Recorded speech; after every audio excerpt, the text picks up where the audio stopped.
আসসালামু আলাইকুম। আজ আমি আপনাদের জানাবো চিলার কি এবং বিআরএফ কি। চিলার এবং বিআরএফ দুটি রেফ্রিজারেশন সিস্টেম। একটি হচ্ছে গ্যাসের মাধ্যমে পানি ঠান্ডা করে, আরেকটি হচ্ছে স্থান ঠান্ডা করে থাকে। চিলার হচ্ছে একটি রেফ্রিজারেশন সিস্টেম যেটি হচ্ছে কমার্শিয়াল এরিয়াগুলোতে ব্যবহার করা হয় এবং ইন্ডাস্ট্রিয়াল এরিয়াগুলোতে ব্যবহার করা হয়। স্পেস ঠান্ডা করার জন্য ব্যবহার করতে পারেন, কোনো মেশিনারিজ ঠান্ডা করার জন্য ব্যবহার করতে পারেন এই চিলার। আর বিআরএফ শুধুমাত্র কমার্শিয়াল স্পেসগুলো ঠান্ডা করার জন্য ব্যবহার করা হয়ে থাকে। চিলার একটি কম্প্যাক্ট রেফ্রিজারেশন ইউনিট।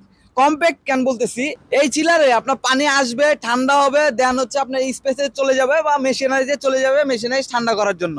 আর বিআরএফ একটি স্প্লিট সিস্টেম। এটি হচ্ছে আউটডোর ধরা হয় এবং ইনডোর গুলো হচ্ছে রুমের ভিতরে বা কমার্শিয়াল এরিয়াগুলোতে ইনডোর গুলো থেকে থাকে। বিআরএফ এর আউটডোর ইউনিটে শুধু হচ্ছে কম্প্রেসার এবং কন্ডেন্সার থাকে, আর ইভাপোরেটর অংশ হচ্ছে ইনডোরের ভিতরে থাকে। চিলারের এই কম্প্যাক্ট ইউনিটের মাঝে কম্প্রেসর, কন্ডেন্সার, এক্সপানশন বাল্ব এবং ইভাপোরেটর থাকে।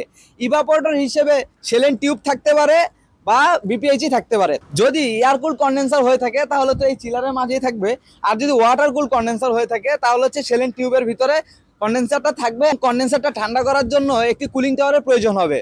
চিলার দ্বারা যদি আপনি স্পেস ঠান্ডা করতে চান তাহলে হচ্ছে ফ্যান কয়েল ইউনিট ব্যবহার করতে পারবেন বা এয়ার হ্যান্ডেলিং ইউনিট ব্যবহার করতে পারবেন, যেটি হচ্ছে এইচইউ নামে পরিচিত। আর ফ্যান কয়েল ইউনিটটি হচ্ছে এফসিইউ। বিআরএফ সিস্টেমে ইনডোর হিসেবে ducted type, wall mounted type, ceiling type, cassette type এবং ফ্রেশ এয়ার টাইপ ইনডোর ব্যবহার করা হয়ে থাকে। চিলার এবং বিআরএফ ইনস্টলেশনের ক্ষেত্রে চিলারের ইনস্টলেশন খরচ একটু বেশি হয়ে থাকে এবং বিআরএফ ইনস্টলেশন খরচ একটু কম হয়ে থাকে। চিলার ইনস্টলেশনে স্পেস একটু বেশি লেগে থাকে, বিআরএফ ইনস্টলেশনে স্থান খুবই কম লাগে, যেহেতু এটি একটি স্মার্ট মডিউলার সিস্টেম। বাংলাদেশের মাটিতে বিআরএফ একমাত্র ওয়ালটনই ম্যানুফ্যাকচারিং করে যাচ্ছে এবং বিশ্বে ম্যানুফ্যাকচারার হিসেবে নবমতম দেশ হিসেবে ওয়ালটন স্বীকৃতি পেয়েছে। তাহলে দেখা হচ্ছে নতুন কোনো এইচভিএসি রিলেটেড ভিডিওতে। সেই পর্যন্ত ভালো থাকবেন, সুস্থ থাকবেন।